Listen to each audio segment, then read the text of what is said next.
Ryan immediately reported, "My wife shot herself. I found her on the bed." He said that he did not approach the body, did not touch the gun, did not try to fix anything. But emergency services at the scene of the tragedy found a strange scene in the bedroom. Megan's body was lying on the bed, as if neatly laid out. Her left arm was bent, her right arm was stretched along her thigh. She was wearing shorts and a t-shirt, home clothes. Her eyes were half open, her head was turned to the right. Next to her right hand was a gun. But, as the examination would later establish, Megan was left-handed. The fatal wound was on the right side of the head, near the temple, and the bullet entered at an angle that is not typical for suicide. This in itself caused alarm among investigators. There was not a lot of blood on the pillow. This shocked the ambulance workers. Usually, a shot to the head causes massive bleeding. There were no fingerprints on the gun, and the strangest thing is that there were no traces of gunpowder on Megan's hands, which is extremely rare in cases of suicide. Dear viewers, in the next video releases, you will find very intriguing and confusing cases. And in order not to miss them, be sure to subscribe to the channel and please like the video. Megan Ducote Para was born and raised in the quiet town of Marksville, Louisiana, in a family with strong moral principles and deep Southern traditions. Her parents, decent and religious people, tried to give their children everything possible: good upbringing, education, and a sense of responsibility. Since childhood, Megan has been distinguished by a bright character, a tenacious mind, and an innate desire for justice. At school, she was active, inquisitive, often participated in competitions, dreaming of someday working with people and helping them. She was called a sunny girl. She knew how to listen, empathize, and never turned away from those who were having a hard time. But behind the softness, there was strength. Megan realized early on that she wanted to live her own way and would not allow herself to be controlled. Megan grew up surrounded by love and support, but even in this comfort she showed independence. She was called stubborn. If she decided on something, it was almost impossible to turn her away from the path. Already in high school, she worked part-time after school to be independent from her parents and buy her first car. Her room was filled with books, notebooks with quotes, clippings from medical journals and photographs. She dreamed of becoming a pharmacist to help people. She participated in the school council, wrote a column for the local newspaper, and once even won a scientific paper competition. Megan enthusiastically volunteered at shelters and medical fairs, where she first saw the importance of compassion. Despite her outward softness, she did not tolerate injustice. She stood up for classmates who were bullied, and always said what she thought. Since adolescence, she began to have episodes of anxiety, but she did not allow them to control her life. She fought as best she could. In those years, she dreamed a lot about a family, but always added, "Only with someone who will respect my freedom." Her youth was full of light, aspirations, and the desire to be needed. As an adult, Megan received a medical degree and worked as a pharmacist. She had a stable job, a circle of friends, and her own goals. But everything changed when she met Ryan Para, a tall, confident man with a military bearing. Ryan served in the National Guard and was a local celebrity. Disciplined, strict, with a heavy look and a military background. Their romance flared up quickly, like a spark in a dry forest. At first, Ryan seemed caring and reliable to her, promising protection, stability, and true love. Soon they got married, and Megan became pregnant. She was happy, expecting the birth of a daughter, little Sophia, who became the meaning of her life. However, after the wedding, Ryan began to change. His care turned into control, and his attention into suspicion. He increasingly checked her phone, limited her communication with friends, showed jealousy, even if Megan was just talking to a salesperson at a store. Gradually, the relationship began to show signs of emotional abuse. Ryan would raise his voice, make scenes, and scold her for her bad behavior. And when she tried to talk to him frankly, he would cut off the conversation with threats or leave, leaving her in tears. She increasingly withdrew into herself, and even her favorite job stopped bringing her joy. At some point, she turned to a psychiatrist and began taking antidepressants and anxiolytics. Those close to her noticed that Megan was changing. Her mother said that her daughter seemed to be living in someone's shadow and was afraid to take an extra step. Despite this, Megan did not give up. She wanted to save the marriage for the sake of the child, hoping that Ryan would change, but at a certain point, the limit was reached. She packed her things and left with her daughter, temporarily settling with relatives. This was the first serious step towards freedom. She began to smile again, met with friends, said that she was finally breathing. But Ryan was not going to give up.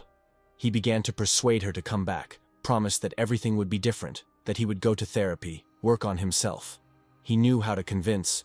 Over the years of service, he honed the voice of a confident commander. Megan doubted, but in the end, she agreed to come back, for the sake of Sophia and the love that once connected them. She returned home in September 2014. In the first days, everything seemed calm. Ryan was indeed reserved, even attentive. But soon the tension began to rise again. Megan kept a journal in which she wrote about anxiety, a feeling of being trapped, and the thought that no one would believe me if something happened to me. She once confessed to a friend that she was afraid for her life, but added, "I'm probably just overreacting. He couldn't do it. Or could he?" These words would later ring in her family's minds over and over again. The evening of September 5th, 2014, was warm and humid, like most autumn nights in Louisiana. At first glance, the atmosphere in the house on a quiet street in Marksville was ordinary. The child was already asleep, the TV was humming quietly in the living room, and Ryan and Megan, according to him, were discussing domestic issues. It all started with a trifle. An ordinary argument over dinner, according to Ryan. He said Megan was in a bad mood, irritable and nervous. She said she didn't want to talk, and he insisted. They allegedly had a brief but intense argument. Ryan claimed she told him to get out of the bedroom and leave her alone. He obeyed. He walked away. The house was filled with an uneasy silence, broken only by the creaking of floorboards and muffled footsteps. Megan was sitting on the edge of the bed in the bedroom, having not slept properly for 2 days. Her eyes were red, her movements were nervous and jerky. Ryan walked past the bedroom door several times, not going in, but throwing short, predatory glances, as if waiting for the right moment. He knew she was thinking about leaving again, and it was driving him crazy. He reportedly checked her phone, found deleted messages, and went berserk, accusing her of cheating and manipulating him. An argument broke out between them, quiet at first, then louder, with broken sentences, bangs on the wall, and a sharp slam of the door. Megan screamed that she was not going to be silent any longer, and that, this time, everything will be different. She went to the dresser, opened the top drawer, and took out a printed document. A draft of the divorce lawsuit, with a bold line. Reason: psychological and emotional abuse. Her hands were shaking, but her face remained firm, as if she had finally made a decision on which her life depended. In the next room, her daughter woke up and began to cry quietly, and Megan, having barely calmed the little one, whispered to her, "It will all be over soon, honey. Mommy promises." She returned to the bedroom, but Ryan was already waiting for her there. He was standing against the wall, his arms crossed, his eyes heavy, cold, full of something dangerous. He didn't shout, but his voice was as sharp as ice. "Do you really think you can take the baby and leave?" Megan looked at him and for the first time didn't lower her eyes. "Yes, I do, and I'm not afraid anymore." He took a step forward, and in that moment time seemed to stop. The air became heavy, like before a storm. Her heart was beating wildly, as if it knew in advance that something was about to happen. Then came a frightening silence. That same dead, utter calm, like the calm before an explosion.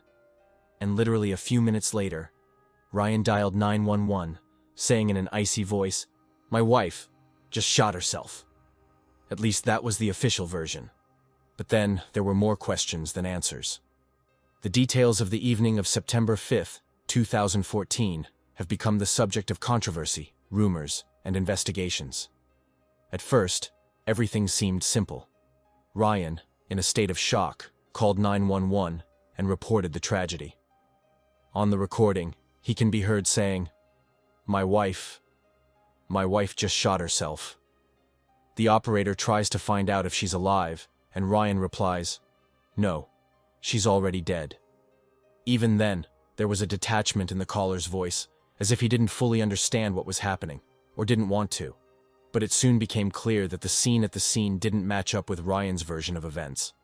When the first police and emergency services arrived at the house, Ryan was already waiting for them at the door. He didn't appear distraught or crying. According to one officer, he was tense but collected. His voice was even, his movements confident. He immediately reported, "My wife shot herself. I found her on the bed." He said that he did not approach the body, did not touch the gun, did not try to fix anything. But emergency services at the scene of the tragedy found a strange scene in the bedroom. Megan's body was lying on the bed, as if neatly laid out. Her left arm was bent, her right arm was stretched along her hip. She was wearing shorts and a t-shirt, home clothes. Her eyes were half open, her head was turned to the right. Next to her right hand was a gun. But, as the examination would later establish, Megan was left-handed. The fatal wound was on the right side of the head, near the temple, and the bullet entered at an angle that was not typical for suicide. This in itself caused alarm among investigators. But there were other signs that simply could not be ignored. There was not a lot of blood on the pillow. This amazed the ambulance workers. Usually, a gunshot to the head causes massive bleeding.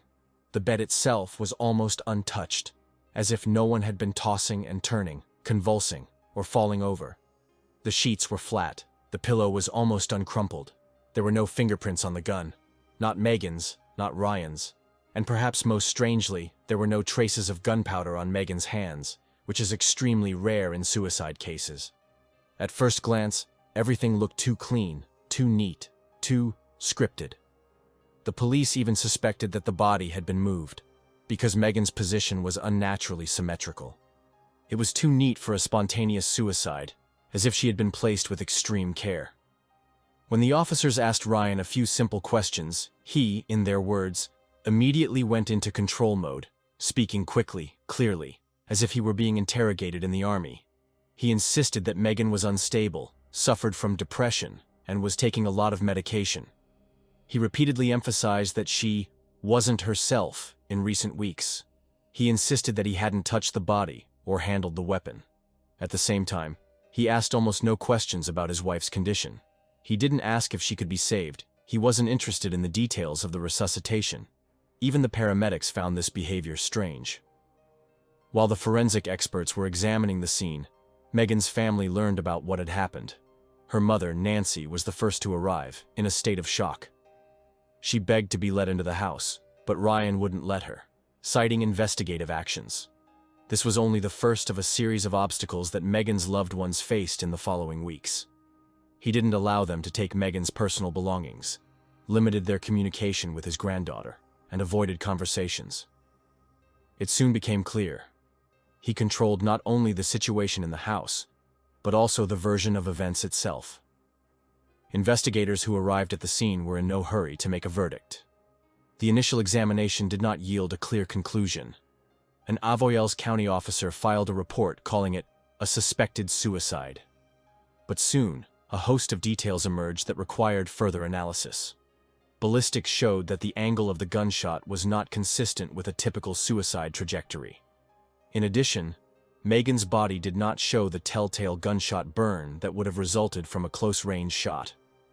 But at the same time, the medical examiner was careful to point out that he could not say for sure that it was a homicide. The conclusion was ambiguous. The cause of death was a gunshot wound to the head. The manner of death was undetermined. This formulation literally deprived Megan of the truth. The case was neither a criminal case nor a closed suicide. It simply hung in the air. Meanwhile, information began to pour in from witnesses and Megan's acquaintances. Her friend Lindsay told investigators that literally 3 days before her death, Megan said, "If something happens to me, don't trust anyone. It won't be me." Her diary entries, later confiscated, contained disturbing lines: fear, mistrust, doubts about safety. At the same time, suspicions began to arise about Ryan's behavior after his wife's death. He began actively taking out insurance payments related to her life. According to some reports, The policy amounted to about $100,000, and Ryan immediately filed a claim. He hired a lawyer and sharply reduced contact with the police. And when Megan's family asked for access to her things, including her laptop and phone, Ryan said that all of this was now his property. The investigation was hampered by many things. The lack of clear evidence, public pressure, Ryan's name, still respected in the local military community. The authorities were slow. The case was not reclassified. There was no arrest. There was no lie detector interrogation. Megan's family felt that they wanted to hush up the case. They were sure that Megan's death was not an act of despair, but a carefully planned crime. It was thanks to their persistence that the story reached the federal level, attracted the attention of experts, and a real fight for the truth began. From the first days after Megan's death, the investigation seemed to be frozen in limbo. The Avoyelles County Police formally opened an investigation, but no active criminal case was opened. The medical examiner's report stated, "manner of death undetermined," and that played a key role. It was a strange, almost silent vacuum. There seemed to be a lack of evidence, no direct proof of murder. But the suicide theory was falling apart at the seams. And while Ryan Pera was rarely brought into questioning, Megan's family entered into their own fight. A fight for an investigation, for attention, for justice. Megan's mother, Nancy, found herself at the epicenter of this war. In the first weeks after the tragedy, she couldn't even pick up her daughter's personal belongings. He blocked her on social media, restricted her access to her granddaughter, and did not answer her calls. He acted like a man who had everything already calculated, Nancy later recalled. She began collecting everything: emails, screenshots of correspondence, recordings of conversations, messages that Megan had sent to her friends in recent months. All of them were filled with anxiety and a sense of impending danger. One of the key pieces of evidence in the investigation was Megan's diary, which accidentally ended up in the hands of her friend Lindsay. She took it the day before the tragedy, when Megan did not want it to fall into Ryan's hands. The entries were disturbing, piercing. In one fragment, Megan wrote, "Sometimes I feel like I'm sleeping next to someone who hates me." In another, "If something happens to me, let no one believe that I left on my own. I could not leave Sophia." These lines turned the picture of what was happening upside down. They spoke of fear, of control, of a clear awareness of the danger in which she lived. However, the sheriff's office was not enthusiastic about the diary. Formally, not enough to open a case. In Louisiana, as in many states, evidence must be hard, physical, fingerprints, DNA, confessions. And there was none. The gun was legally registered to Ryan. There were no fingerprints on it, but no traces of anyone else were found either. The bullet entered the head at an unusual angle, from top to bottom, but this was not considered definitive evidence of violence. There were no witnesses, no cameras in the house, no signs of a struggle. Megan's family turned to a private forensic expert, Dr. Daniel Lundy, a specialist with experience in investigating questionable deaths. He conducted an independent analysis of the crime scene photographs, the autopsy report, and the ballistics data. His conclusion was more decisive. The version of suicide seems extremely unlikely. Most likely the death was violent. He noted not only the lack of gunshot residue, but also the artificiality of the body position, the direction of the bullet, the unusual placement of the gun, and the fact that the scene seemed cleaned up. Lundy used a phrase that would later be quoted in the press. "This looks more like a setup than a spontaneous act of desperation." At the same time, Nancy and Megan's father began a fight in the media space. They wrote to the editors of one of the most popular television investigative programs in the United States. The producers were interested. The story had everything: a young mother, a mysterious death, a controversial husband, an investigation that seemed unwilling to dig deeper.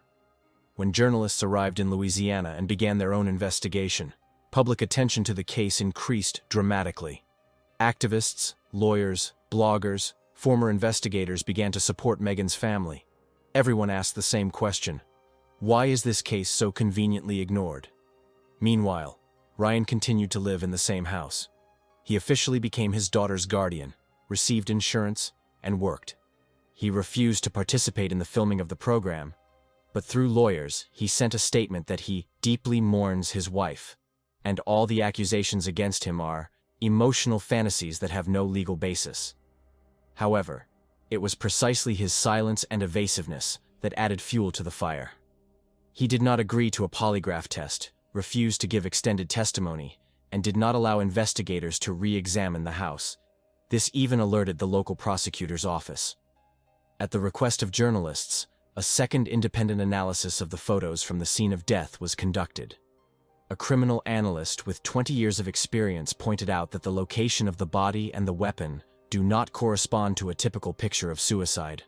Moreover, a hypothesis was put forward that Megan could have been shot standing or sitting, and then laid on the bed. The report mentioned that the angle of the wound creates the impression that the gun was pointed from top to bottom, and this could have been done by a third party. All these findings were passed on to law enforcement agencies, but there was no reaction. The family's frustration turned into a desperate campaign. They created a website with a timeline of events, organized an online petition, sent letters to the Louisiana Attorney General's office, banners with Megan's face and the words, "She didn't shoot herself." "Help open a case" appeared in towns across the parish. People shared her story on social media, and locals began asking uncomfortable questions. One of the former police officers anonymously reported, "This city has its own rules. If you are one of them, they will not touch you." Among the newly emerged evidence was a fragment of an audio message that Megan sent to a friend a few days before her death. In it, she quietly, almost whispering, says, "He thinks that I will not dare to leave. But I have already decided. If I am gone, know that I did not do it myself." This voice, fragile and frightened, became the final touch in the portrait of a woman who knew that she was dying, but did not give up until the very end. Despite all this, a criminal case was never opened. Investigators cited the lack of irrefutable evidence. However, under pressure from the media, the authorities agreed to review the case materials. A new district attorney was appointed. He promised to conduct an independent legal examination, but did not name any deadlines. The family continued to wait. For years. All they had were documents, photographs, memories, and the conviction that Megan was murdered.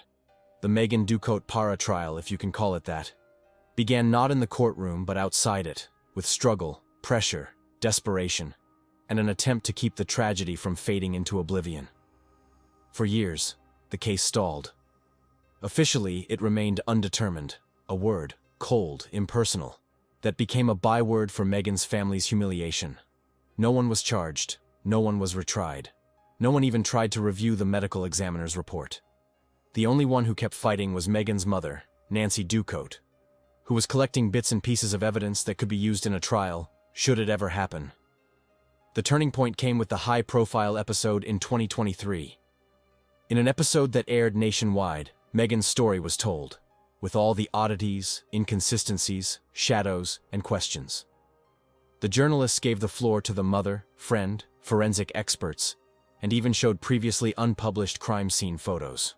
One of these photos, where Megan's body was lying on a perfectly made bed with a clean gun next to it, sent shockwaves across the internet. Millions of people wrote the same thing. It doesn't look like suicide. After the program aired, the district attorney's office was inundated with requests. Petitions, letters, open requests from lawyers. All of this forced the authorities to take a step forward. A re-examination was announced, and a few months later, the County Board of Investigators sent the case to a grand jury. This step did not guarantee a conviction, but it gave hope. Now Ryan Parr's fate was not decided by the police, but by an independent group of jurors reviewing the evidence. Nancy recalled standing in the hallway of the courthouse and feeling that at least her voice was being heard. The trial was not simple. Ryan's lawyers filed motions to exclude a number of pieces of evidence: Megan's diary, audio messages, and recordings from her phone. They argued that all of this was circumstantial, biased, and emotional. They called Megan mentally unstable, citing her treatment with a psychiatrist and lists of prescribed medications. Moreover, The defense tried to portray Megan as an unstable mother, claiming that she had outbursts of aggression and paranoia. This line of behavior caused outrage in society. "He killed her twice," one user wrote on Twitter. "First with a bullet, then with words in the courtroom." But the prosecution had a trump card, an independent opinion from Dr. Daniel Lundy. He testified at the preliminary hearing and explained point by point why suicide was ruled out. He showed the trajectory of the bullet, compared it with the anatomy, pointed out the lack of burns from the gunshot, and explained why the body position indicated that the shooting was staged. He emphasized that in 97% of suicides, the gun remains in the hand or nearby, but in a position that does not correspond to symmetry. Here, the geometry is perfect. The scene is unnatural. This is not death. It is a theatrical composition. In addition, messages and audio fragments were presented in which Megan directly spoke about her fear of Ryan. One of them, sent the day before the tragedy, said, "He becomes different when I talk about divorce, as if I were sitting next to a bomb." The voice in the recording was trembling, but confident. This was not a person preparing to commit suicide. This was a person desperately trying to save himself. These words sounded so loudly in the courtroom that even the judge paused. No one moved. The air was thick with tension. A few months later, the grand jury makes a decision. Ryan Para must be held criminally responsible. The prosecutor brings charges of second-degree murder, intentional, but without aggravating circumstances. Ryan was arrested, posted bail, and temporarily released under house arrest. This came as a shock to the local community. Many did not believe that it would even go to trial. Others, on the contrary, said, "Finally, it's been almost 10 years." The trial began in 2024, almost 9.5 years after Megan's death. The courtroom was packed. In the front row were Nancy and Megan's father. Behind them were neighbors, journalists, bloggers, activists. The trial lasted for several weeks. Witnesses spoke of changes in Ryan's behavior, strange prohibitions, jealousy, outbursts of aggression.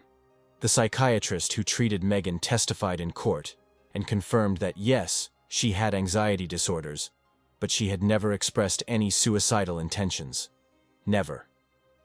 On the contrary, she fought for her life and for her daughter. Ryan's lawyers tried to attack every detail. They said the friend's testimony was subjective, that the diary was personal and unverifiable, that the photographs could be interpreted in different ways. But it was unconvincing. Each argument seemed more and more far-fetched, weaker against the facts. A particularly difficult moment came when the court was shown high-resolution photos of the death scene. At that moment, according to reporters, Ryan looked away for the first time and could not look at the screen. The culmination of the trial was the testimony of Megan's mother. She stood shaking, holding a notebook in her hands, and read excerpts from the letters Megan had written in recent months. "If you're reading this, it means I didn't make it out after all," Megan wrote. "But promise me that no one will forget me, and that the truth will come out." Those words struck a piercing blow. Many in the courtroom cried, and at that moment, it seemed like the entire courtroom understood. This story was not just a personal tragedy, but a fight for a woman's right to be heard even after death. The jury retired to consider their verdict. Deliberations lasted 2 days, and finally, the courtroom rang out. Guilty. Ryan Para was found guilty of second-degree murder. The judge sentenced him to 25 years in prison without parole. There were no tears or remorse on Ryan's face. He stood, as always, with clenched fists and a cold expression, as if everything that was happening was not happening to him. But Megan's family finally breathed a sigh of relief. Not from joy, but from the fact that the truth had now been officially restored. As Nancy left the courtroom, she said only one thing. "Now my daughter can sleep peacefully, but I can't. I'll have to live with this. But I know. She didn't go in vain." He found her near the kitchen. The body was lying on the floor, face down, in a pool of blood. Her fingers were clenched, and nearby were her broken glasses and one of her house slippers. The sight was horrific, 2 deep-cut wounds on her neck. At first glance, it was clear that the blow was delivered point-blank and with rage. Later, forensic experts would confirm. The victim tried to resist, and there were cuts on her hands, typical of defense against a knife. But what is even more disturbing is that time had passed between the first and second blows. This means that the killer did not act in a hurry. He was in control of the process. And this no longer speaks of a burst of aggression, but of premeditated murder. No signs of penetration and no signs of theft. The criminal did not come for things. He came for her. Dear viewers, in the next video releases, you will find very intriguing and confusing cases. And in order not to miss them, be sure to subscribe to the channel and please like the video. When talking about Kay Venell, it's easy to imagine a woman whose life was built according to the laws of the American dream. Elegant, well-groomed, always smiling. She gave the impression of a self-confident and successful lady who had achieved everything she wanted. But behind this image was a much more complex story. Kay was born in the mid-1940s into a simple American family. She spent her childhood in quiet neighborhoods, where houses stood in a row, children ran on lawns, and doors were rarely locked. Even then, she showed a keen interest in fashion, dreaming of a career as a model. Later, thanks to her appearance, blonde hair, regular features, and a slender figure, she began working in the modeling industry. Modeling in the 1970s and 80s was not as glamorous as it is often portrayed. It was a tough environment where looks could open the door, but only character and resilience allowed you to stay. Kay had both. She didn't just pose for the cameras, she knew how to present herself, leaving a lasting impression. It was during this period that she learned not only to be noticeable, but also to hide emotions, feelings, and even events in her own life. These qualities would become key many years later, when she began to build a completely different life, in a marriage with a man. By the time she met Hal Venell, Kay was an experienced woman. She had already been married, experienced both ups and downs, and seemed ready for stability. Hal was a wealthy developer, a man accustomed to luxury and comfort. Their romance developed quickly. Expensive restaurants, travel, jewelry, everything that could be associated with success surrounded them from the first months of their relationship. For many, Kay looked like a woman who found her prince on a white horse. But, as often happens, the fairy tale lived only on the surface. Kay and Hal's marriage was not just a union of two adults, but rather a contract where comfort, security, and status played no small part. Hal was older than Kay, successful, influential in his circles. His connections in business, especially in commercial real estate, allowed him to pursue projects all over Atlanta and beyond. He knew how to make money and knew how to do it aggressively. It was believed that he trusted his wife, but few knew how different their worlds were. Hal worked almost around the clock, while Kay spent most of her time alone in their luxurious home in the suburbs of Lawrenceville, Georgia. Their mansion was a real fortress, with modern security systems, a surveillance camera at the entrance, several levels of alarms. It seemed that everything was provided for. But no system can protect against someone who is already inside. Neighbors described Kay as polite, but withdrawn. She rarely left the house unless absolutely necessary, almost did not maintain contact with the local community. Some considered her mysterious, a woman who looked like she had stepped off the cover of a 1980s magazine, now living the quiet life of a housewife. But that was only one facet of her reality. Some things spoke of a double life, secret meetings, connections that were not discussed out loud. Despite the fact that she had no biological children, Kay was perceived by many as a caring and gentle woman. Those close to her noted her kindness, her desire for harmony, her love for home comfort. Friends talk about her as bright and delicate, but no one could say that they really knew her. Even her husband did not know all the pages of her biography. And this already creates grounds for doubt. Hal Venell did not hide the fact that he was struck by her beauty and charm from the first meeting. However, as it would turn out later, there were shadows in his past too. Lawsuits, financial machinations, disputes with business partners. All of this left its mark on their lives. At times he seemed tough and cold, especially in business. But at home, according to friends, he tried to be an attentive husband. However, not everyone believed this version.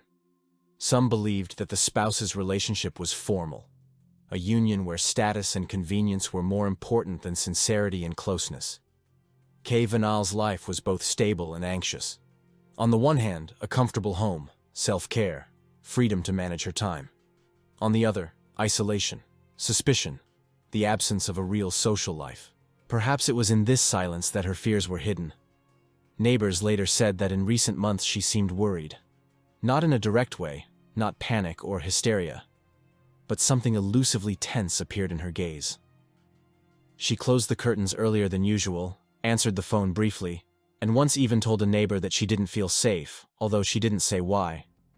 Who was she really? A caring wife tired of being alone, or a mysterious figure with a double life? May 1st, 2008, was an ordinary Thursday in Lawrenceville, a quiet, affluent suburb of Atlanta, Georgia. Spring had sprung into life, the air was warm, the sky was clear. The residential area, where the houses were more like mini-mansions, was a quiet, routine place. Screams were rarely heard on these streets. There were no teenage gangs, no loud music, no big city hustle. The locals were confident that they lived in a safe, prosperous place. And it is precisely this confidence that makes a stab in the back especially painful.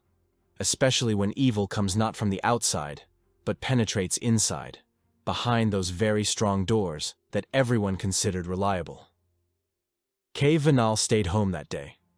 Her husband, Hal Vanal, had left early in the morning on business, as usual. It was a familiar schedule for both of them. She had been feeling tired lately and complaining of headaches, and she decided to take a rest. According to Hal, she had no meetings or trips planned that day. She was supposed to spend the day alone, perhaps doing some housework, working out, or just watching TV. However, it was this supposed silence that gave rise to the first important question. What was really going on in this luxurious house while everything was quiet outside? The Vanal family home was an impressive 3-bedroom mansion with high ceilings and a modern design. Everything about it, from the snow-white walls to the perfectly manicured lawn, symbolized order and success. But as we know, external well-being does not always reflect internal well-being. As it would later turn out, behind the glass doors overlooking the pool, not only Kay's personal secrets were hidden, but also events that would make your skin crawl. The police would later reconstruct a possible chronology. Around noon, someone Kay either knew or did not perceive as a threat entered the house. There were no signs of a break-in. The locks are intact. The windows are not broken. Not a single movement of the surveillance cameras was recorded by an intruder, which, however, is not surprising. The video surveillance system and alarm system were turned off that day. This will become one of the first and most disturbing findings of the investigation. The house, in which the security system was considered impenetrable, turned out to be completely blind at a critical moment. The question is, why? Was it an accident or someone's work? When specialists later check the electrical panels, they will find that someone manually switched the system's power supply to standby mode. To do this, it was necessary to know where the distribution panel is. This is not done by a random passerby. This is a deliberate action. This means that someone, either from the family or someone who studied the layout in advance, prepared. The first serious suspicion arises: the crime was planned in advance. The investigation will also establish that at about 1:30 p.m., one of the neighbors, going out into the yard, briefly noticed a man in a baseball cap and glasses walking along the street. He did not recognize him, and this already caused alarm. In this area, almost everyone knew each other by sight. The stranger did not talk to anyone, did not come close, moved slowly, as if studying the surroundings. Whether he was just a delivery man or a person taking a stroll is still unclear. But this image will later emerge in the testimony of at least 2 more people. And although he will remain nameless, it is with him that the first visual trace will be associated. It would seem that under the conditions of an ordinary day, even taking into account the temporary absence of an alarm, nothing terrible should have happened. But by evening, the events acquired an irreversible character. Hal Vanal returned home at about 6 o'clock in the evening. He immediately felt a strange atmosphere. The house was quiet, but not in the sense of after a long day of loneliness. It was deafeningly silent, as if the sound had left it. Kay didn't respond to his greeting. Her car was parked in the garage. The lights in the house were partially on, which seemed strange to him. He began to look around the premises, calling his wife by name. But deep down, panic was already brewing. He found her near the kitchen. The body was lying on the floor, face down, in a pool of blood. Her fingers were clenched, and there were broken glasses and one of her house slippers nearby. The sight was horrific. 2 deep-cut wounds on the neck. At first glance, it was clear that the blow was delivered point-blank and with rage. Later, forensic experts would confirm the victim tried to resist, and there were cuts on her hands, typical of defense against a knife. But what is even more disturbing is that time had passed between the first and second blows. This means that the killer did not act in a hurry. He was in control of the process. And this does not indicate a sudden outburst of aggression, but a premeditated murder with emotional motivation. Immediately after calling emergency services, the house was cordoned off. The first thing that caught the investigators' eyes was the absence of signs of forced entry and no signs of theft. No valuables were missing. Kay's purse was left in the hallway. Her wallet was on the kitchen counter. Even her laptop and jewelry were in plain sight. The criminal hadn't come for her things. He had come for her. During the inspection of the premises, the police came across some strange evidence. In the bedroom, neatly hidden in a closet, a piece of bloody fabric with male DNA was found. Moreover, the DNA did not match the samples of Hal or other family members. Fragments of a disposable rubber glove were also found lying in the trash can, and someone else's fingerprint was on the door handle of the pantry. All this indicated that the criminal had left traces behind him.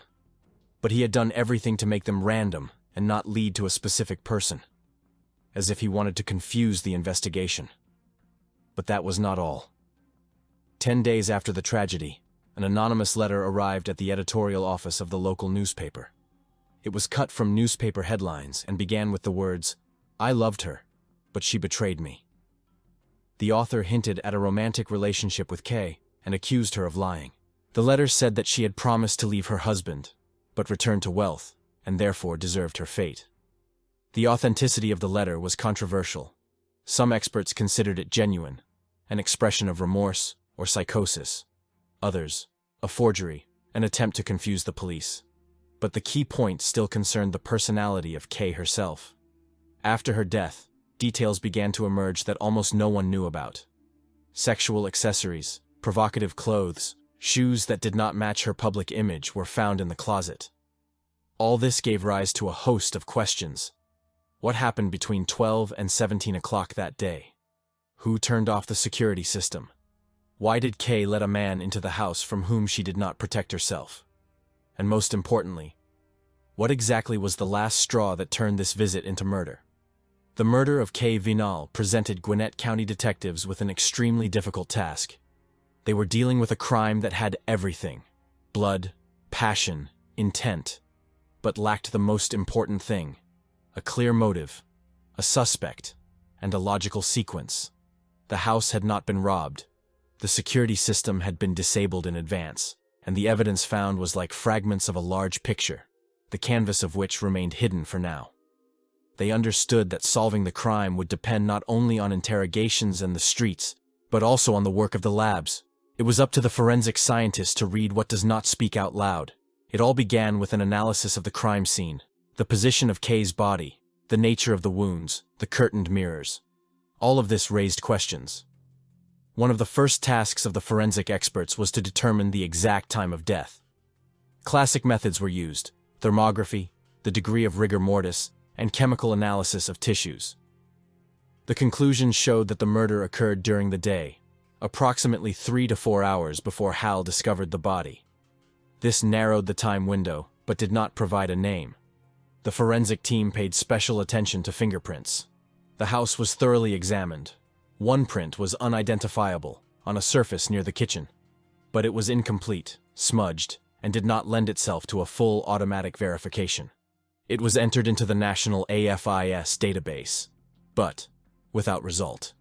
That was the first disappointment. Then, the glove.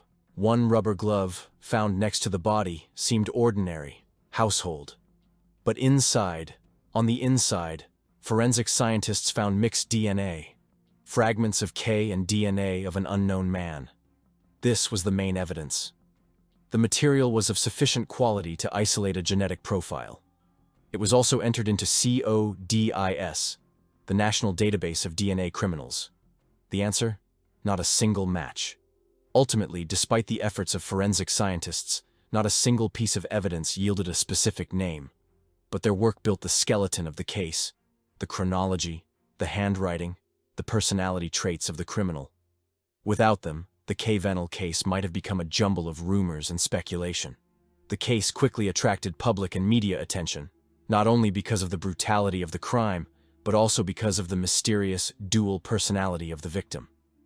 The first logical point of investigation was the victim's husband, Hal Venel. He discovered the body, was the first to call the police, and, importantly, was the last person who knew for sure that Kay was alive that morning. As expected, he was questioned, DNA was taken, and an alibi was checked. He claimed to have been in the office throughout the day, which was confirmed by several witnesses, as well as by the building's entry and exit system records. In addition, his biomaterial did not match those found on the rubber glove and fabric. However, this did not completely remove suspicions.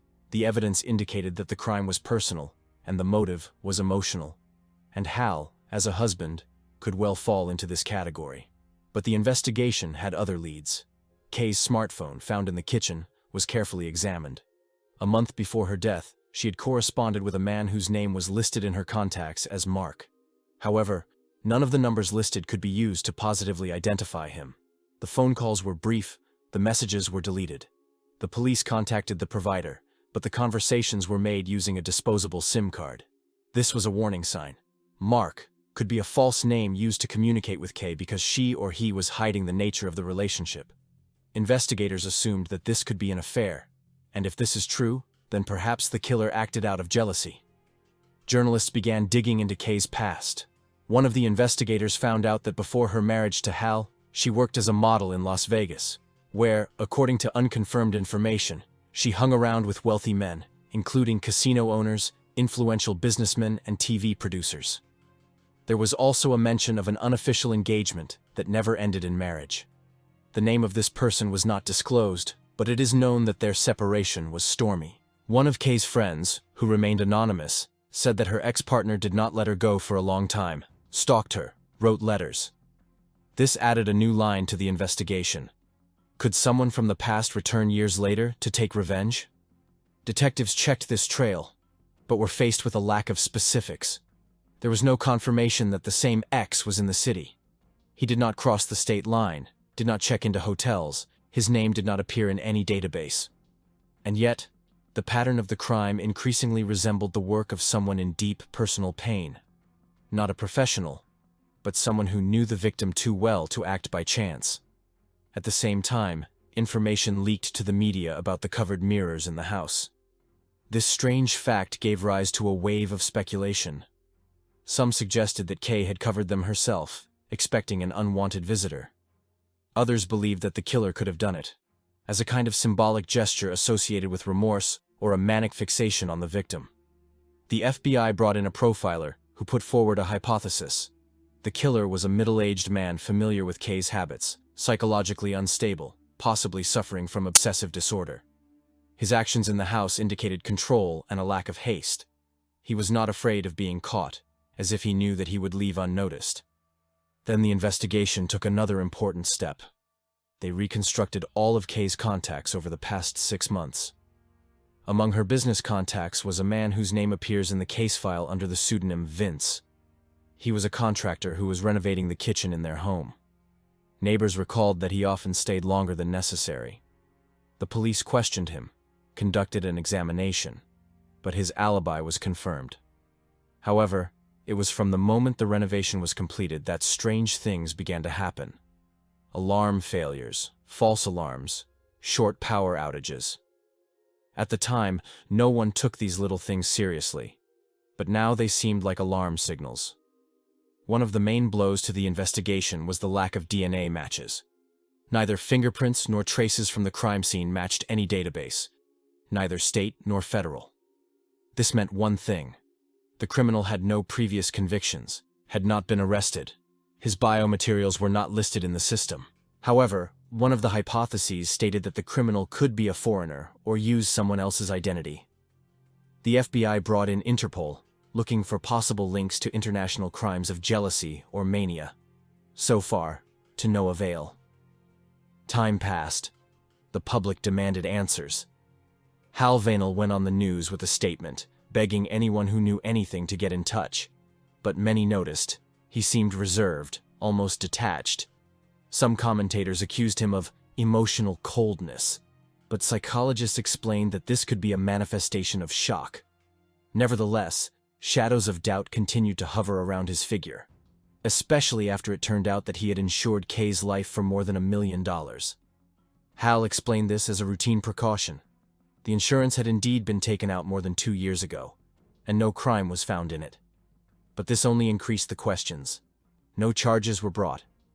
The investigation had reached a stage where there was a lot of evidence, but it did not add up to a clear picture.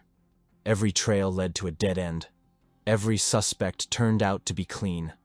An anonymous letter, a mysterious mark, footprints in the bedroom, switched-off cameras, covered mirrors. All of it was disturbing, but it didn't provide answers. The Kay Vainell case began to turn into one of the most mysterious, unsolved murders in the state of Georgia. It became a subject of discussion on forums, podcasts, and television. People offered their theories, from an ex-lover to a random psychopath. Some claimed that the murder was connected to shady dealings in Vegas, others that the crime was a contract killing, but the perpetrator was someone who miscalculated the emotional reaction. The investigation continued. Investigators did not close the case, although it was moving further and further into the archives. The only thing they knew for sure, the killer was cunning, prepared, and dangerous. He did not leave a single direct trace, but somewhere, among these fragments, was the truth. And even though it was hidden deep, they knew that one day it would surface. The hypotheses multiplied. One of them was that the killer was not just an acquaintance of Kay's, but someone who lived nearby, a neighbor. Perhaps someone she did not perceive as a threat. The police checked all the neighbors, including those who were on a business trip on the day of the murder. But again, no DNA matches, not a single leak. Another version, the murder was committed to order. The customer, allegedly, was connected with Kay's affairs from her Vegas past. According to rumors, even before her marriage to Hal, she had conflicts with influential people, allegedly over financial matters. This theory sounded impressive but remained pure speculation. The third hypothesis: the crime was the work of a lonely obsessive. A person, perhaps suffering from perceptual disorders or obsession. There was no confirmation of this, but the style of the crime. Multiple wounds, isolation of the place, an emotional component. Everything pointed to feelings, and not cold-blooded calculation. But this version also required specifics, which were not there. Another version caused a particular resonance. Some behavioral analysts noted that the killer seemed to want Kay's body to be found exactly like this. In the house, during working hours, with the alarm turned off, with the mirrors covered. It was a signal, and not just a hidden crime. As if he wanted to be understood, read like a book. But this book remained closed. Interestingly, years after the crime, the investigation still received one new, but strange tip. In 2012, a man called the Gwinnett County Police Station and anonymously stated that he knew who killed Kay Vainell. The call was short, and it was impossible to determine its location. It was made from a disposable cell phone. The voice was distorted, but it mentioned a name, a certain Jonathan. This name was not listed in any of the case files. The police tried to track the call, but to no avail. Whether this was true, a distraction, or an attempt to play on someone else's tragedy is unknown. Months passed. Then years. Kay Vainell's killer was never found. There were no arrests, no indictments, no high-profile confessions. Nor did the trial that the public expected take place, with interrogations, evidence, revealed secrets. Instead of a trial, there was only endless waiting and silence, oppressive as a sky covered with thunderclouds. The case has become a symbol of a mystery that cannot be solved. It has not disappeared. It has grown into a myth. For the investigation, officially, it is still an open case. But unofficially, many understand that the chances of solving it are rapidly decreasing with each passing year. Detectives change, evidence ages, witnesses leave, and Hal Vinal himself, after the death of his wife, began to lead an extremely withdrawn life. Shortly after the tragedy, he left the mansion where the murder took place, selling it to a private company specializing in real estate resale. He no longer gave interviews, did not appear at social events, and, according to rumors, even left the state. Some claimed that he moved to Colorado, others said to Arizona. But wherever he was, he remained a man forever linked to the story that continued to echo. Meanwhile, the media turned this case into something more than just an investigation. It became part of American pop culture, included in dozens of podcasts, documentaries, talk shows. It was described as a crime without a criminal, the perfect murder, and a case that will never be forgotten. One such documentary, released in 2014, was dedicated to an attempt to recreate the events of that day hour by hour. It showed how accurately the killer knew the habits of the victim, her routes, habits, even fears. This led viewers to believe that there was someone behind it all, someone who had been watching Kay for more than just a day, or a week, or perhaps months. To this day, almost 2 decades later, the case remains unsolved. It is listed as active, but even new technologies, including advanced DNA analysis and neural network searches of biometric databases, have yielded no results. Forensic scientists still have evidence, that rubber glove with fragments of the unknown man's DNA. Perhaps one day this information will find a match. Perhaps the killer will make another mistake. Or he will never make himself known. But one thing remains unchanged: the unanswered question. Who killed Kay Vinal? And why? Until these questions are answered, the story remains in limbo, like an unfinished novel whose final chapter is cut short at the most interesting moment. And perhaps this is the most terrible thing. Not the blood, not the evidence, not the mysteries, but the fact that the truth remains in the shadows. Tiptoeing like she was in a nightmare, Jessica pushed her. The first thing she noticed was the silence. The second was the motionless body on the floor. Her mother was lying on her side, not far from the bed. Her hair was disheveled. One arm was stretched out in front of her, as if she was trying to cover herself at the last moment. The glass in the clock on the nightstand was broken, and right next to her body was a small shell casing, like a calling card. Vanessa had suffered 2 gunshot wounds. One was non-fatal, in the forearm. The second was in the head. Judging by the position of the body and the trajectory of the bullet, the shot was fired from close range, almost point blank. The police were shocked. No signs of forced entry, no obvious evidence. Everything looked almost sterile. Dear viewers, in the next video releases you will find very intriguing and confusing cases. And in order not to miss them, be sure to subscribe to the channel and please like the video. At first glance, Vanessa Mintz's life seemed like an example of how to maintain human dignity, even after going through trials that undermine the inner core. Originally from North Carolina, Vanessa grew up in a deeply religious family. Her father, a Baptist pastor, a man of strict principles and soft power, was respected not only by parishioners, but also by neighbors in the area. Her mother, a housewife with a sharp mind and rare insight, taught her daughters to listen to their hearts and not be afraid to tell the truth. In this house, everything was based on trust, discipline, and Christian love. From a young age, Vanessa knew how to win trust.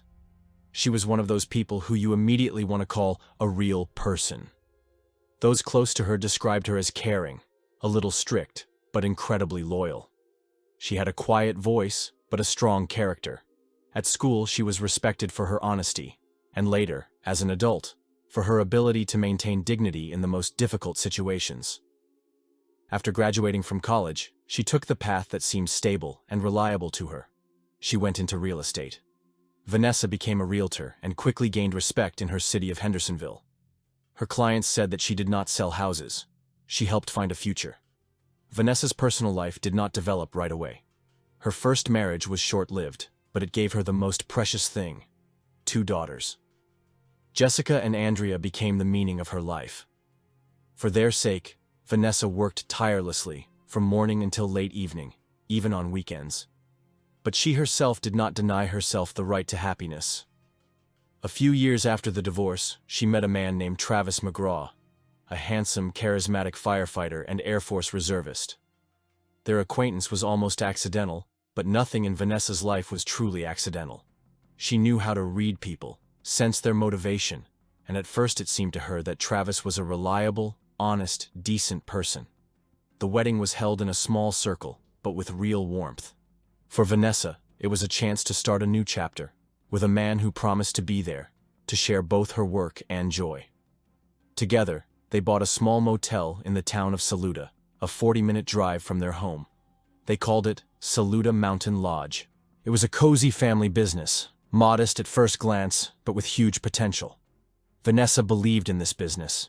She furnished each room, personally chose the curtains, the pictures on the walls, even the scents for the automatic sprayers. She wanted her guests to feel at home. The lodge became not only a source of income, but also her creative outlet. But the deeper Vanessa immersed herself in work, the more an invisible rift appeared between her and Travis. He was staying late at work more and more often, became secretive, and became distant. At first, Vanessa attributed it to fatigue, then to the difficulties of adapting to the family business. She tried not to pay attention to the little things: strange calls, sudden business trips, her husband's nervousness. However, her intuition, the same instinct that had always helped her in life, began to tell her that there was something more hidden behind this coldness. One of the moments was etched in the memory of her eldest daughter. Vanessa returned home after an evening shift at the lodge. She looked depressed, silent. Later, at dinner, she blurted out, "It seems that someone in my house is not entirely honest." Jessica did not attach much importance to the words. Who knows, maybe one of the employees did not carry out the task well. But now, looking back, she remembers it as a cry from the heart. Against the background of personal worries, Vanessa continued to hold on. She had a special gift. Even when a storm was raging inside, she knew how to remain calm and reserved. But those who really knew her saw how she had changed in recent times. She stopped laughing like before. Circles began to appear under her eyes. Her gaze became tense. Some friends said that Vanessa seemed to be constantly thinking about something, as if weighing an important decision. Despite all this, Vanessa did not allow herself to give up. The business was developing. Her daughters were nearby, and even in moments of doubt, she continued to believe that everything would work out. She was not a woman prone to drama. On the contrary, she always tried to resolve everything peacefully, through conversation, compromise. Therefore, even when she, according to some sources, learned about her husband's possible infidelity, she did not make a scandal. She chose a different path, a frank conversation. Some suggest that this conversation was the turning point. Vanessa gave an ultimatum: save the family or leave. The morning of February 19, 2011, began with an uneasy silence for Jessica Freeman. Usually, if her mother didn't answer her phone, she would text, "Busy, call back later." But this time, nothing. No answer, no short reply. Jessica waited another hour, then got in her car and drove to the motel in Saluda, where Vanessa was supposed to be the night before. Outside, the February sky was quickly growing dim. The air was dry, as if something had frozen in anticipation. And as she turned the narrow road toward the hotel, her heart sank. Something about the silent building told her that something was wrong. Saluda Mountain Lodge was her mother down to the last detail. Even the welcome sign hanging at the entrance seemed to be an expression of Vanessa herself. Open, friendly, a little old school, but cozy. Jessica stopped the car and walked around the building. The TV was on in the office, but the windows were dark, and there were no footsteps or conversations. She called out, "Mom?" But there was only silence in response. The door to the administrative area was unlocked. This immediately alerted her. Vanessa always locked the room, even if she was only going out for a couple of minutes. Inside, everything looked almost normal. Papers on the table, a coffee mug, an unopened bottle of water. But there was one oddity: an open cash register. It contained only small bills, a couple of coins. About $200 were missing. Perhaps there had been a theft? Or had her mother simply not had time to close the cash register? Jessica moved further, deeper into the administrative rooms, where the living area was. The door to the bedroom was ajar. Tiptoeing, as if in a nightmare, Jessica pushed it. The first thing that caught her eye was the silence. The second was a motionless body on the floor. The mother was lying on her side, not far from the bed. Her hair was disheveled. One arm was stretched out in front of her, as if she was trying to cover herself at the last moment. The glass in the clock on the nightstand was broken, and right next to her body was a small shell casing. Jessica did not scream. She froze. At that moment, the inner voice, the one that had previously told her that everything was simply wrong, was already screaming at the top of its lungs. Later, during the official examination, it would become known that Vanessa received 2 gunshot wounds. One was non-fatal in the forearm. The second was in the head. Investigators immediately noted that the shooting was carried out at close range. The weapon was a 12-gauge shotgun. There were no signs of a struggle or signs of forced entry at the scene. No one had entered from the outside. No one had broken down the doors. Everything looked as if whoever did this knew where they were going and who they were waiting for. Nothing was turned upside down in the room. No valuables were missing. Only money from the cash register and that same cartridge case lying there like a business card. When the Polk County Sheriff's Office arrived, the area was already cordoned off. Jessica was sitting on a bench in front of the building, hugging herself. She wasn't crying. She was just staring at a point, as if trying to rewind reality. The first thing the detectives did was question her daughter. Then they began their inspection. It became clear in the first hours. This was not a random crime. The tracks indicated that the criminal knew the layout, knew Vanessa's routine, knew that she would be alone. One of the first questions that the investigators faced was the motive. Money? Too little. Robbery? No signs of forced entry. And then they came across a person who, logically, should have been nearby but wasn't. Her husband, Travis McGraw. His absence immediately raised questions. According to his relatives, he was in the house with his son from his first marriage, in the city of Asheville, about 20 kilometers from the scene of the tragedy. However, even these details did not sound convincing, especially considering that the couple had been having a tense relationship in recent months. While Vanessa's body was being sent for forensic examination, the police began to analyze the interior of the lodge. The shell casing was of particular interest. There were no obvious fingerprints on it, but the caliber and type of pellets matched the hunting cartridges that were sold in local gun shops. In itself, this was only circumstantial evidence, but in combination with other details, it began to build a picture. In parallel with the examination of the crime scene, the operatives went to interrogate Travis. He was calm, spoke little, but confidently.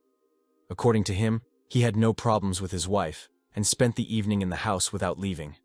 However, one phrase, thrown out almost casually, made the investigators wary. He said, "Probably one of the clients. We had strange people there." It would seem a harmless assumption. But there was a strange detail in it.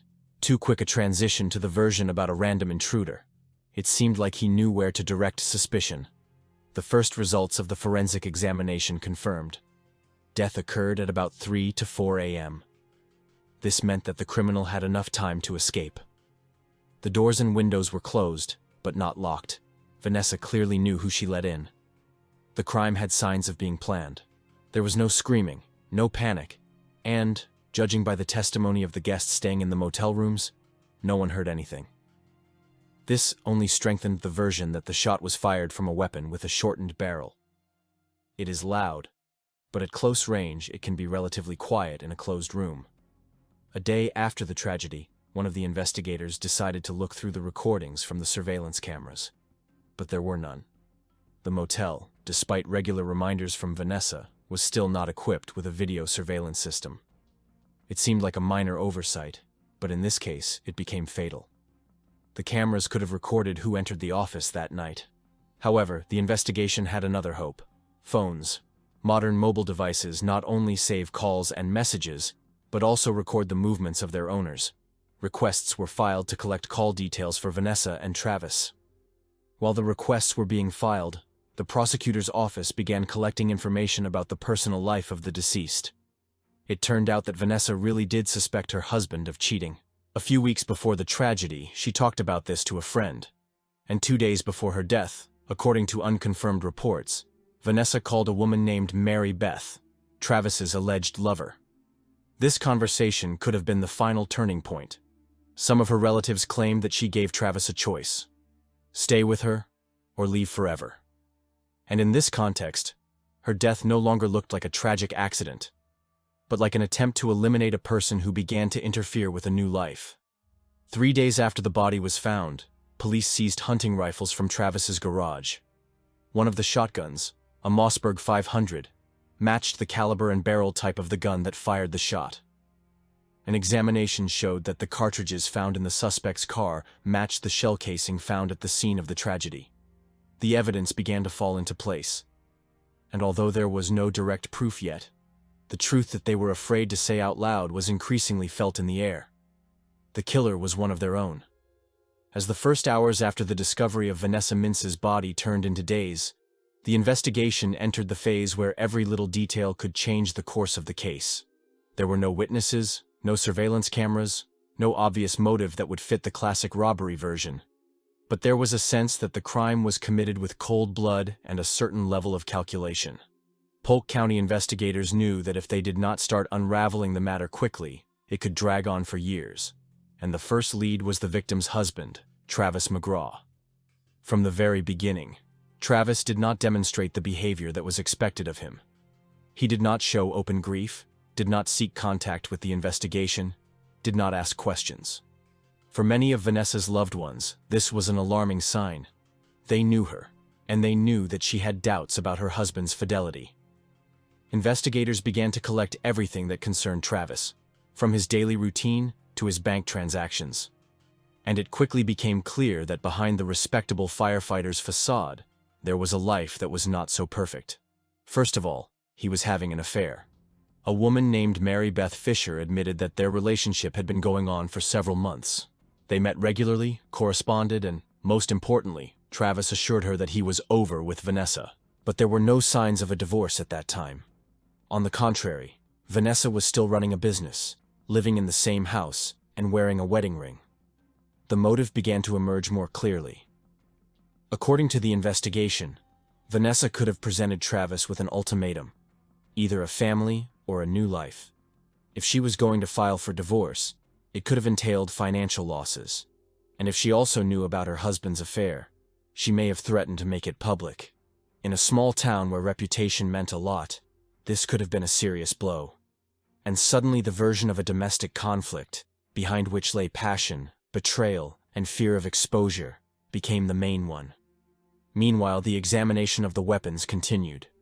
The hunting shotgun seized from Travis's car turned out to be a key element. The marks on the barrel matched the cut pattern left on Vanessa's body.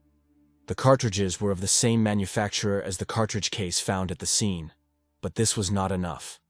Although the weapon matched, it was not registered as personal. Moreover, there was no evidence directly linking Travis to the moment of the shot. The investigation was working blind. They needed either an eyewitness or an electronic trace. Investigators requested data on Travis's cellular activity on the night of the crime. The answer came a few days later. He claimed that he was at home in Asheville. However, an analysis of the cell phone activity showed that his device was moving. Between 2 and 4 a.m., a signal was recorded in the area of the motel. This refuted his alibi. Moreover, at the same time, the device turned off, and then turned on in the morning, near his house. It seemed that he deliberately turned off the phone so as not to leave a digital trace. But even this did not guarantee an indictment. After all, anyone could have a mobile phone. There were no photos, videos, or witnesses confirming his physical presence at the motel. At the same time, Mary Beth's testimony strengthened the case. She admitted that a few days before the murder, Travis told her a phrase that now sounded like a death sentence. Everything will change soon. I just need a little time. The investigation also found out that Travis was actively interested in selling weapons. A week before the tragedy, he visited a shooting range, consulted at a gun store, and purchased ammunition, which later turned out to be identical to that used in the attack. Store employees recalled that he behaved nervously, talked about hunting, but asked strange questions regarding the accuracy of a shot at close range. In parallel with the technical evidence, the investigation delved into the suspect's psychological profile. According to his former colleagues, Travis was withdrawn, not given to openness, but had a penchant for control. In relationships, he sought to dominate, patiently waiting before making decisions. He was not impulsive, and this is what made him dangerous. He could carefully plan a crime, calculating every detail. The investigation began looking for evidence of preparation. A weekly to-do list was found in Travis's house. Among the routine entries, drop off son, pay bills, were two phrases: night trip and pick up from garage. No one knew what exactly he was planning to pick up, but one of the supermarket surveillance cameras recorded his car, around 1:30 a.m. on February 19th. This put him in close proximity to the crime. Investigators began questioning his son from his first marriage, with whom Travis said he spent the night. The teenager admitted that he went to bed around 10 p.m. and did not remember his father being home the entire time. He woke up at 6 a.m., and Travis was already home. This created a window of almost 7 hours during which he could have left the house, driven to Saluda, committed the crime, and returned. Each new detail only strengthened the suspicion, but legally the investigation remained on shaky ground. More was needed. And then fate threw the investigation an unexpected find. One of Travis's colleagues said that he kept an old laptop in the garage. According to the witness, he often took notes on it, even storing copies of personal messages. During the search, the laptop was confiscated, and among the deleted files, emails were found in which Travis discussed his dissatisfaction in his marriage with a friend. Some phrases sounded ominous. "She's dragging me down. Sometimes I think how much easier it would be to live without her." Perhaps these were just emotional statements, but in combination with the facts, it looked like a confession. By the end of the second week of the investigation, the investigators had motive, unwillingness to get divorced and divide property, new woman, circumstantial evidence, gun, shell casing, ammunition, behavior, false alibi, phone data, camera footage, witness statements, Mary Beth, co-workers, digital traces, recordings, letters, roots. That was enough. In March 2011, a month after the tragedy, Travis McGraw was arrested on suspicion of murdering Vanessa Mintz. When officers approached him, he did not resist. He just lowered his eyes, as if he had known all along that he would be found.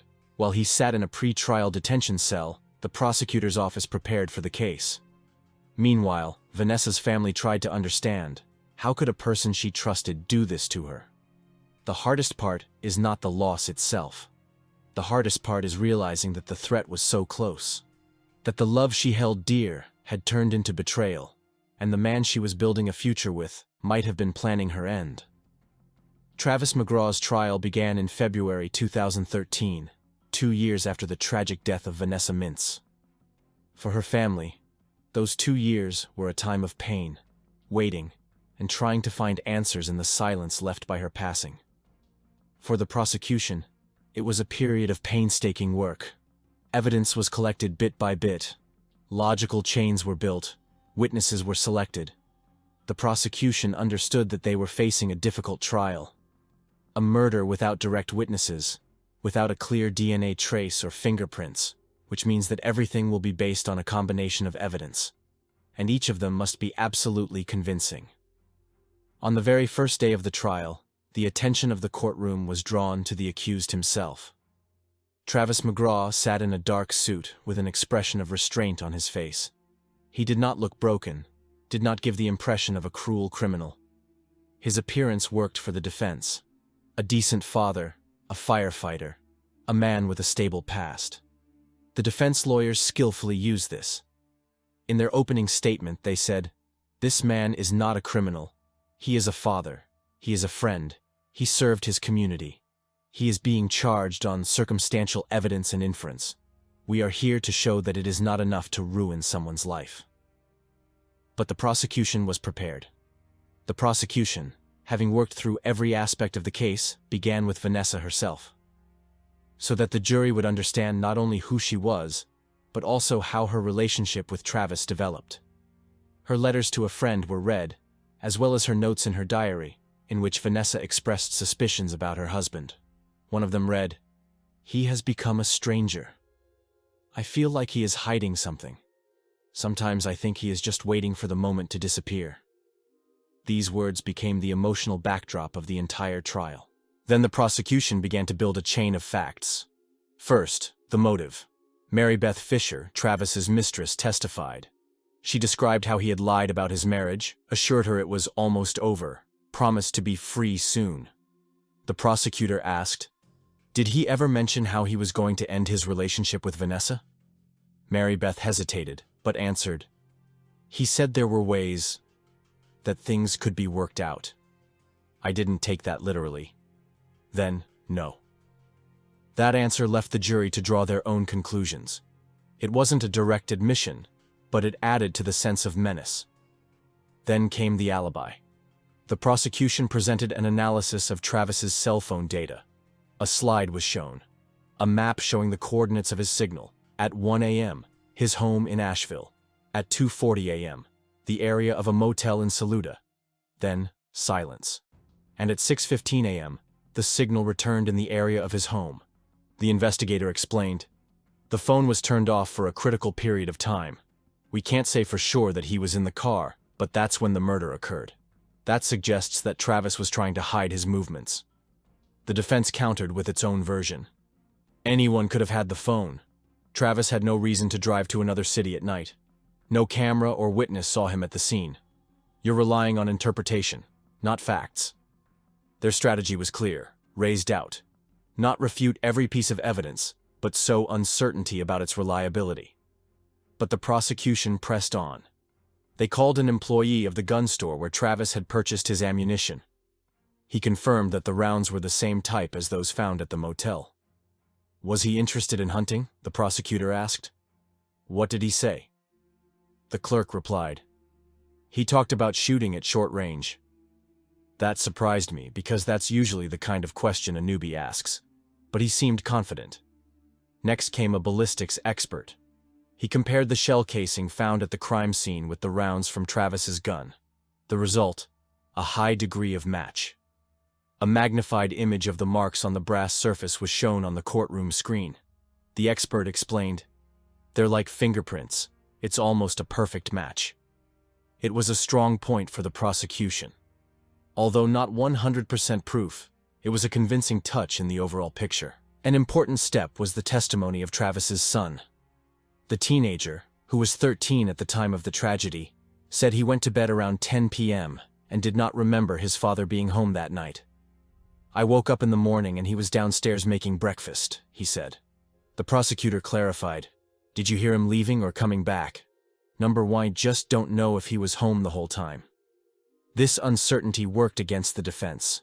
Travis's alibi was not confirmed. The defense continued to insist. "All the evidence is circumstantial. You didn't see him shoot. There are no fingerprints, no blood on his clothes, no DNA. All you have is maybes and possiblies. And that's not enough to deprive a man of his freedom."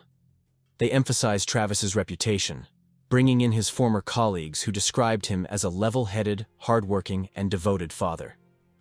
"He saved lives, and you want to portray him as a cold-blooded killer?" the lawyer said in his closing statement. But the prosecutor had the final word. He spoke calmly, without pathos. "Murderers rarely leave an autograph at the crime scene, especially those who plan their crime.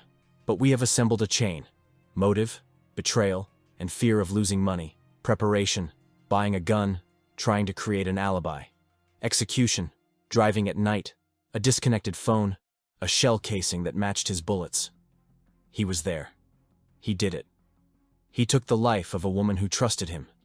This is not speculation. This is the truth." The jury retired to consider their verdict. Vanessa's family held their breath. Several hours passed. Then they returned to the courtroom. The judge asked, "What is your verdict?" "Guilty. First-degree murder." The silence in the courtroom was ringing. Someone from Vanessa's family sobbed. Travis showed no emotion. He only shook his head slightly, as if agreeing with the verdict. The judge sentenced her to life in prison without parole. For the Mintz family, it was not the end of suffering, but the end of uncertainty. They knew who had taken Vanessa from them. They knew that her death would not go unpunished. And while the pain of loss did not subside, at least there was meaning. The truth had prevailed. Vanessa's mother would later say in an interview, "We weren't looking for revenge. We wanted the truth, and we got it. Vanessa deserved it."